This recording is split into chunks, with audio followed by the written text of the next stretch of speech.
салом тамошобинони гиромӣ, хулосаи хабарҳои муҳими 29 ноябри тоҷикистонро аз пойгоҳи хабари бомдод бароятон пешкаш мекунем. шурӯъ мекунем аз як нигоҳи кӯтоҳ ба сархати хабари муҳими рӯз дар ин барнома. сухангӯи раиси Бадахшон: генерал Алишер Мирзонобод истеъфо надодааст. эътирозот дар Хорух ба охир расид, мардум хона ба хона рафт. азизи домсоз барои қочоқи ним тонна нашъа ба 30 соли зиндон маҳкум шуд. уфти ба шиддати қурби рубл дар Тоҷикистон аз он рубл 149 сомонӣ шуд. паҳлавонони тоҷик дар Абузаби 3 медал ба даст оварданд. Манзарали Шералӣ барои филми Сарбор соҳиби ҷоизаи коргардони беҳтарин шуд. 3136 сарчорвои сокини Душанберо ки хӯрд. ва акнун тафсилоти хабарҳо. ғолиб Ниятбеков, сухангӯи раиси вилояти Мухтори Кӯҳистони Бадахшон, овозаҳо дар бораи истеъфои раиси ин вилоят генерал Алишер Мирзонободро рад кард. ӯ ба сомонаи пресс-тиҷӣ гуфтааст, ки раис дар ҷои кор ҳастанд ва вазъияти вилоятро зери назорати бевоситаи эшон аст. шаби гузашта дар шабакаҳои иҷтимоӣ хабаре паҳн шуд, ки гӯё президенти Тоҷикистон баробари баргаштанаш аз сафари Туркманистон Алишер Мирзонободро аз мақоми иҷрокунандаи вазифаи раиси вилояти Мухтори Кӯҳистони Бадахшон барканор ва ба ҷои ӯ генерали дигари зодаи Бадахшон Абдулло Навҷавоновро иҷрокунандаи ин вазифа таъин кардааст. Навҷавонов низ ин шабу рӯз барои миёнаравӣ ба ҳалли буҳрони ахир дар Хорух маркази маъмурии вилояти Мухтори Кӯҳистони Бадахшон қарор дорад. ғолиб Ниятбеков гуфтааст, ки Алишер Мирзонобод дар маҳалли кор буда барои ба эътидол овардани вазъ дар Хорух талош мекунад. ӯ рӯзи 29 октябр як ҷаласаи корӣ низ баргузор карда, дар он аз ҷумла вазъи рӯзҳои ахир дар Хорухро баррасӣ кардааст. ғолиб Ниятбеков, сухангӯи раиси Бадахшон, дар ин бобат гуфт: иҷрокунандаи вазифаи раиси вилояти Мухтори Кӯҳистони Бадахшон Алишер Мирзонобод дар суханрониаш гуфт, ки ба ҳар гуна овозаҳои бардурӯғ ва ахбороти беасос набояд бовар кард. махсусан хизматчиёни давлатиро зарур аст, ки ба ҳамин гуна иғвоҳо ҷавоби сазовор дода, дар доираи қонунгузории кишвар фаъолияти худро баромонда, бобати амалӣ намудани нақшаҳои фаъолият, ки ба созандагию бунёдкорӣ нигаронида шуданд, саъю кӯшиш намоянд. бино ба иттилои Ниятбеков, дар ҷаласаи рӯзи 29 ноябр ҳамчунин масъалаҳои дигар, аз ҷумла омода намудани муассисаҳои давлатӣ ва иҷтимоӣ ба зимистони дар пешистода, захира намудани маводи ғизои маҳсулоти кишоварзӣ ва сӯзишворӣ ва дар ҳолати корӣ нигоҳ доштани техникаи роҳтозакунӣ дар роҳҳои вилоят, мӯътадил нигоҳ доштани нархи маҳсулот дар бозор баррасӣ шуданд. Алишер Мирзонобод 5 ноябри соли ҷорӣ ба ҷои Ёдгор Файзов раиси вилояти Мухтори Кӯҳистони Бадахшон таъин шуд. рӯзи 25 ноябр дар Хорух дар пайи кушта шудани 2 сокини диҳаи Тавдеми ноҳияи Рӯштала дар як амалиёти нирӯҳои қудратӣ эътирозҳои сар зад, ки то шоми 28 ноябр 4 рӯз давом кард. мардум ба ҷавобгарӣ кашидани гунаҳгорони марги Гулбидин Зиёбеков ва Тутишоҳ Амиршоев аз байн бардоштани блокпостҳо ва ҳам истеъфои раиси вилоятро талаб доштанд. шоми 28 ноябр дар пайи 10 соати музокироти намояндагони эътирозгарон бо мақомот аҳли майдон хона ба хона пароканда шуданд. бино ба иттилои дарёфтӣ, мақомот чанд талаби эътирозгарон, аз ҷумла дар мавриди таҳқиқи сабабҳои куштани 2 сокини Тавдемро пазируфта, аллакай чанд постгоҳро дар даруни шаҳри Хорух бардоштанд. маркази матбуоти ситоди байниидоравии таъмини амният ва тартиботи ҷамъиятӣ дар вилояти Мухтори Кӯҳистони Бадахшон расман хабар дод, ки эътирозҳо дар шаҳри Хорух ба поён расиданд ва масъалаҳои мавриди назар дар ҳамкорӣ бо намояндагони ҷомеаи шаҳрвандӣ санҷиш, арзёбӣ ва ҳаллу фасл карда мешаванд.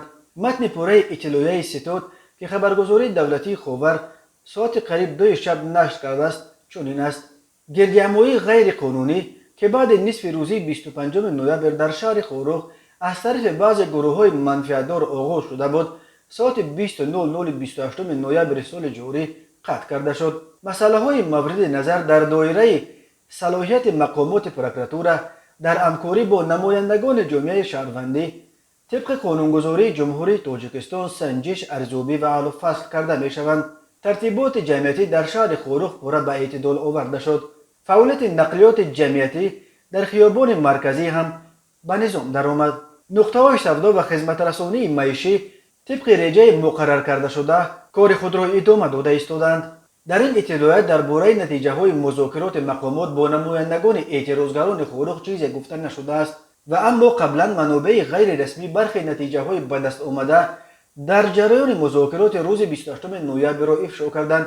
به گفته آنها مقامات از جمله چند طلب تظاهرگران را پذیرفتند و از جمله وعده دادند که اشتراکچیان اعتراضها را تعقیب نخواهند کرد، پاسگاه‌های اضافی را در خورخ از بین میبردارند و علاقه موبیلی و اینترنت را هم به زودی برقرار خواهند کرد. ساکنان میگویند دو پاسگاه در نزد بیمارستان مرکزی و یک پاسگاه دیگر در نزد بازار که بعد شروع اعتراضات تشکیل شده بودند الکی برداشته شدند، ولی 4 پاسگاه در اطراف خورخ که از سال 2018 باز عمل میکنند هنوز پا برجاست. اعتراضگران برداشتن آن پاسگاه ها را هم طلب دارند. در مسئله اساسی کشتار 2 ساکن دیهه تقدیم نویه روشقله گلبدین زیوبیکوف و توتیشا امیرشایف که از مرگ آنها سبب موج اخیر اعتراضات در بدخشان و خارج از آن شد نیز توافق به دست آمده است که مقامات تفتیشاتی پرونده مرگ آنها را زیر نظارت نمایندگان گروه کاری 44 نفره که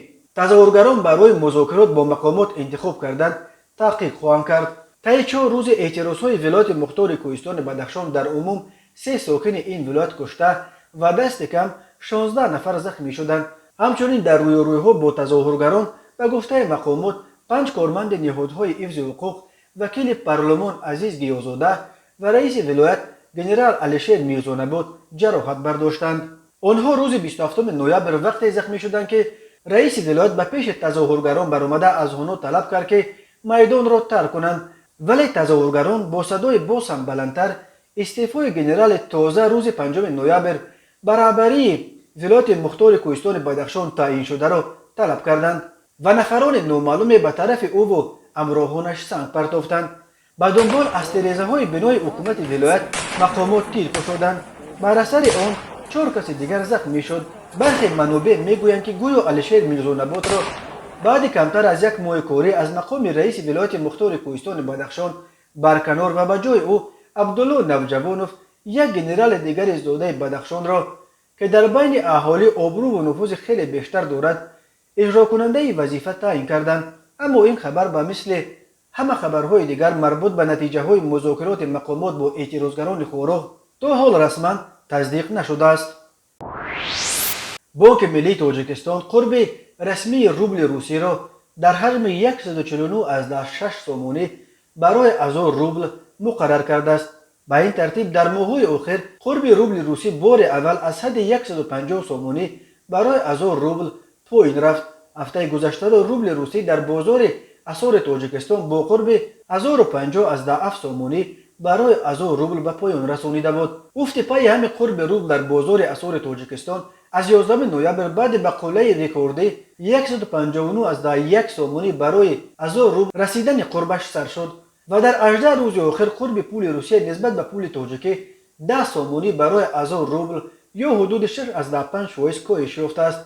در این مدت قریب روبل نسبت به دلار و دیگر اسعار مهم خارجی در بازارهای بین المللی نیز حدود 6% کاهش یافت. اگر در اول نوامبر 1 دلار نزدیک 71 روبل ارزش داشت، حالا قربش به 75 روبل نزدیک شده است. به فرق از روبل، قرب دلار و یورو نسبت به سومونی تقریبا به تغییر باقی مانده است. 1 دلار حالا رسما 11 سومونی و 29 درم و 1 یورو 12 سومونی و 75 درم است. به شدت ارزان شدن قرب روبل روسی در تاجیکستان در حالی است که اکثر مهاجران تاجیک که در روسیه کار میکنند موسم امساله مهاجرت کاریشان را جنبش کرده به وطن برگشته ایستادند. تقریبا همه آنها پول کار کرده خود را با روبل به تاجیکستان میارند و 6.5 کاهش یافتن قرب روبل به معنای به همین اندازه کم شدن حجم درآمدهای این مهاجران نیز است. برای تاجیکستان پولهایی که مهاجرانش از روسیه میفرستند یک منبع اساسی تأمین روزگار اکثر عائله‌ها به شمار می‌رود. بنا به آمار بانک مرکزی روسیه در نیمه اول سال 2021 و اساساً به شرافت مهاجران تاجیک از روسیه به تاجیکستان 755 میلیون دلار پول فرستاده شده است. سال گذشته از روسیه به تاجیکستان 1.7 میلیارد دلار و سال 2019 در آخرین سال پیش از پاندمی 2.5 میلیارد دلار پول فرستاده بودند. тамошобинони азиз, ёдовар мешавем خلاصه مهمترین اخبار تاجیکستان را از پایگاه خبری بامداد تماشا دارید. برنامه را ادامه می‌دهیم. دادگاه عالی تاجیکستان عزیزالله عبداللهیف معروف به عزیز دامساز رهبر یک شرکت خانه‌سازی در شهر دوشنبه را با جرم دست داشتن در قاچاق نیم تن مواد مخدر به 30 سال زندان محکوم کرد. بنا به اطلاع دریافتی رادیو آزادی، دادگاه عالی 5 تن از شریکان عزیز دامساز را نیز به مهلت‌های از 19 تا 28 سال روانه زندان کرده است.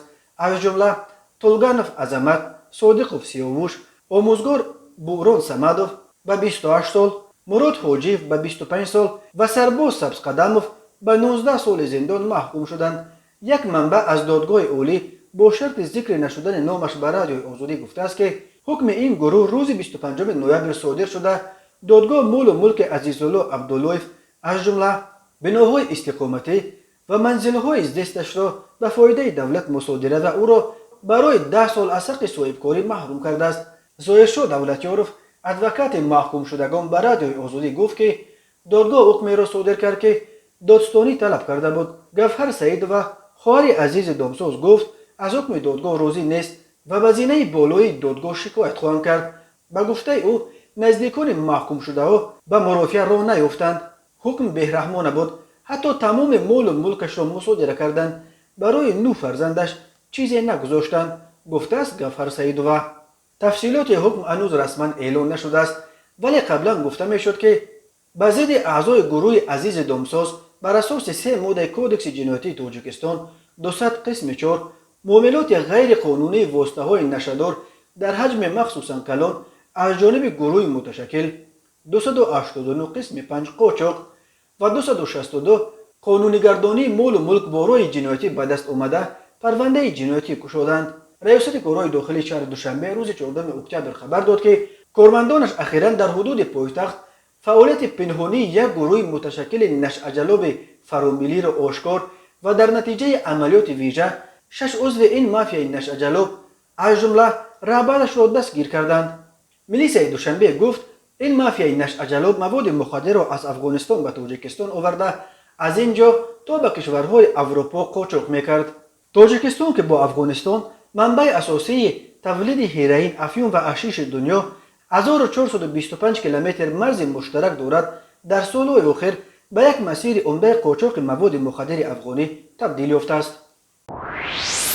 فیلم کوتاه سربور از استودیوی سیمرغ سینما در جشنواره بین المللی لیستاپاد که از 20 تا 26 نوامبر در شهر مینسک پایتخت بلاروس دایر شد، سزاوار جایزه کارگردان بهترین در بخش فیلم‌های جوانان گردید. این الکی 6مین جایزه این فیلم منظرعلی شیرعلی در جشنواره‌های بین المللی است. در جشنواره لیستاپاد نیز صاحب جایزه شدن سربور نیکروز جلیلیان در فیسبوک خبر داد. او نوشت نه شما گویید چطور این خبر را نگفتن ممکن است. فیلم کوتاه سربور این مرتبه نیز جایزه اویلی را به تاجیکستان آورد. فیلم در قطار 3 جایزه بهترین فیلم، 1 جایزه بهترین نقش زنانه و 1 جایزه بهترین نقش مردانه اکنون صاحب جایزه برای بهترین کارگردان نیز گردید. فیلم در سینما بزم بین المللی لیستاپاد در شهر مینسک بلاروس اشتراک کرده جایزه برای بهترین کارگردان و بهای بلند داوران سزاوار گشت. این موفقیت کلان برای ما و بخصوص برای دوستمان منظرعلی شیرعلی است. منظر جان مبارک باشد. در نامه‌ای که مسئولان جشنواره لیستاپاد نوشتند از جمله چنان است: ما از فهمیدن اینکه فرهنگ هزار ساله کشور شما گم نشده و از بین نرفته است شاد شدیم. این فرهنگ وارثان خود را دارد. فیلم شما درباره یک انسان خرد نظرناگیر ولی با قلب صاف و بزرگ دلیل این گفته است: آسیاب خداوند آهسته ارد میکند ولی آن همیشه ارد میکند. سپاس به شما. ماه اکتبر فیلم کوتاه سربور در سینما بزم بین المللی تاشکند دردانه‌های شورای ابریشم جایزه بهترین فیلم را به دست آورد. این جایزه را به کارگردان جوان تاجیک منظرعلی شیرعلی، هنرپیشه شهرتیار فرانسوی ژرار دپاردیه سپرد. هنرپیشه جوان تاجیک عبدالکریم مشرب، فرزند هنرپیشه شناخته تاجیک عبادالله مشرب، در این جشنواره برای اجرای نقش اساسی در این فیلم سزاوار جایزه برای بهترین نقش مردانه شد. قبلا سعادت سفارова نیز برای اجرای نقش اساسی در فیلم سربور در قزاقستان صاحب جایزه بهترین نقش زنان گردیده بود. فیلم سربور درباره مردی است که با ماشین کونه ولگا به تاکسی مشغول است و او را برای بردن کوچ کرو میکنند. مرد همراه کوچ زنی را با کودک شیرمکش گرفته به خانه مادر زن میبرد. مادر زن دخترش را قبول نمیکند. مرد تاکسیران مجبور می شود زن و کودک را بازم به خانه شوهرش بیارد. پهلوانان تاجیک در مسابقه بین المللی گشتین دیزودو توسکولوی بزرگ ابوظبی سزاوار 3 مدال، 1 نقره، 2 برنجی گردیدند. لازم به ذکر است که در وزن تا 90 کیلو پهلوانان تاجیک صاحب 2 مدال شدند. کامرانشاه استوپریان مدال نقره و جهانگیر مجیدوف مدال برنجی به دست آورد. مدال دیگری برنجی را برای تیم تاجیکستان تیمور رحیموف در وزن 100 کیلو سزاوار شد. گفتنی است تیمور رحیموف در اول ماه نوامبر در مسابقات توسکولوی بزرگ باکو سزاوار مدال نقره شده بود. کامرانشاه استوپریان در دور اول بر نماینده بریتانیای کبیر جمال پدگیریوف در چهارک فینال بر پهلوان امریکایی جان جاینه در نیم فینال بر رقیب قرغیزش ارلان شیروف پیروز شد، ولی بازی نهایی را به پهلوان روسیه منصور لورسانوف باخت و به این ترتیب جای دوم را اشغال کرد. جهانگیر مجیدوف در اول بر نماینده کانادا محب النحاس غالب شد، ولی در چهارک فینال از ورزشگر ازبک دولت بوبونوف که نیز مدال برنجی گرفت مغلوب گردید. او سپس در قوه آزمایی تسلوبخش بر فرانسیسکو بالانتا از کلمبیا و در قوه آزمایی برای جای سیوم بر ارلان شیروف قرغیزستان دست بالا شد. تیمور رحیموف در دور اول آزاد بود. او در دور دوم ورزشگر شویتسیا امیل میتسون را شکست داد، ولی در چهارک فینال از evgeniy بالییفسکی اوکراینی مغلوب گردید. او سپس در قوه آزمایی‌های تسلوبخش بر ماراتی پومالاینن از فنلاندیا و در رقابت برای جای سیوم بر والری اندویتسکی از روسیه غالب آمد. ورزشگر دیگر تاجیک سامون محمدبیکوف در وزن 73 کیلوگرم جای پنجم را گرفت. او در دور اول آزاد بود و در دور دوم بر یاسن میسیلچک از اسلوونیا دست بالا شد، ولی در چهارک فینال از اکماتولو تورایف ازبکستانی که در انجام در این وزن جای دوم را گرفت مغلوب گردید. سامون سپس در قوه آزمایی تسلوبخش کازبک نگوچف را از روسیه مغلوب نمود. در نیروسنجی برای جای سیوم از ورزشگر دیگر روسیه ارمن اگایان شکست خورد. غالبان و جایزه‌داران مسابقات ابوظبی در برابر مدال‌ها با جایزه‌های پولی نیز قدردانی شدند. به برندگان جای اول $5000، برای جای دوم $3000 و برای جای سوم $1500 داده شد. مسابقات در شهر ابوظبی پایتخت امارات متحده عرب با اشتراک 223 ورزشگر، 135 مرد و 88 زن از 41 دولت دنیا از 26 تا 28 نوامبر دایر شد. تاجیکستان را در این مسابقه در عموم 10 ورزشگر نمایندگی کردند. و حالا یک مرور کوتاه به اخبار کریمینالی و حادثه‌های ناخوش روز. نسبت زن 27 ساله ساکن استرافشان پرونده جنایتی با ماده 247 قسم 4 کودکس جنایتی جمهوری تاجیکستان آغاز کرده شد. دامبرده ماه ایون سال 2021 با روی فریب به باوری مرد 59 ساله ساکن ناحیه مذکور در آمده با بهانه تجارت 100,000 سومانی و $19,000 امریکایی گرفته به احتیاجات خود صرف نموده است.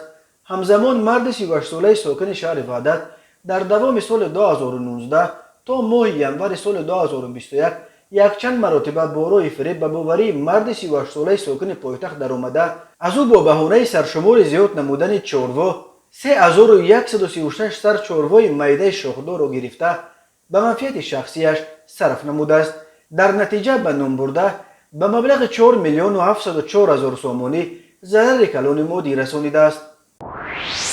به شعبه وزارت کارهای داخلی در شهر کولوب با عریضه مرد 49 ساله ساکن شهر کولوب مراجعت نموده است که 28 نوامبر سال 2021 تخمین ساعت 14:00 مرد 49 ساله ساکن شهر مذکور با او جنگ و جنجال نموده یک مرتبه با کارت در قسمت بالای پای راستش زده است. در نتیجه جبر دیده جراحات جسمانی برداشته در بیمارخانه بستری گردیده است. به شعبه وزارت کارهای داخلی یکی در ناحیه سینو با عریضه مرد 34 ساله ساکن ناحیه رودکی مراجعت نموده است که 28 نوامبر سال 2021 تخمین ساعت 2:00 دقیقه مرد 27 ساله برادرش جوان 22 ساله ساکن ناحیه تیمور ملک را از احسیات افباشی به یگان اساس لطخوب کرده با کرد یک مرتبه به سرش و 3 مرتبه دیگر به شکمش زده است. در نتیجه جبر دیده ضرر جسمانی برداشته در بیمارخانه بستری گردیده است. به شعبه وزارت کارهای داخلی دوی در ناحیه شامنصور با عریضه مرد 30 ساله ساکن پایتخت مراجعت نموده است که 2 اکتبر سال 2021 شخصان نامعلوم با راه پنهانی وارد مغازه خوراکواریش واقع در محله خاوران پایتخت شده از آنجا محصولات گوناگون خوراکواری را دزدیده از جای حادثه غیب زدند. ضرری رسانیده شده 3530 سامانی را تشکیل می‌دهد. هنگام گذرانیدن چاره‌بینی‌های اپراتیوی جستجویی از جانب کارمندان میلیسیا جوان 18 ساله و 2 نابالغ 16 ساله ساکنان ناحیه رودکی که یکیش پیش با ماده 244 کودکس جنایتی جمهوری تاجیکستان سود شده است با گمان صادر نمودن جنایت دزدی دستگیر کرده شد. و شعبه وزارت کارهای داخلی در شهر باختر با عریضه مرد 30 ساله ساکن شهر ذکر گردیده مراجعت نموده است که 1 نوامبر سال 2021 شخص نامعلوم با راه پنهانی به مهمانخانه قرغن‌تپه واقع در شهر باختر در آمده از داخل جیبش 5000 سامانی و یک عدد تلفن موبیلی را دزدیده از جای حادثه غیب زده است. ضرری رسانیده شده 8300 سامانی را تشکیل می‌دهد. هنگام گذرانیدن چاره‌بینی‌های اپراتیوی جستجویی از جانب کارمندان میلیسیا مرد 30 ساله شهر مذکور که پیش با ماده‌های 244 و 247 کودکس جنایتی جمهوری تاجیکستان سود شده است همچون گمانبر برای صادر نمودن جنایت دزدی دستگیر کرده شد. 27 نوامبر سال 2021 تخمین ساعت 17:30 دقیقه راننده اتومبیل تمغه اوپل ویکترا رحمتوف شریف غفوروویچ سال تولدش 1996 ساکن جماعت دیهات نوآباد ناحیه قبادیان هنگام حرکت در حدود دهه نمونه امین ناحیه از عهده اداره واسطه نقلیات نبرآمده خردسال کریمزاده خدیجه عالمجان سال تولدش 2020 ساکن ناحیه قبادیان را پخش نموده است. در نتیجه خردسال کریمزاده جراحات وزنین جسمانی برداشته در جای حادثه به هلاکت رسیده است. تماشابینان عزیز و گرامی، این بود مرور به خلاصه چند خبر مهم امروز تاجیکستان. خبر و گزارش‌های بیشتر از تاجیکستان و درباره تاجیکستان و اطراف آن را در سامانه پایگاه خبری بامداد در این نشانه پیگیری نمایید: www.bamdad.com. خوش باشید.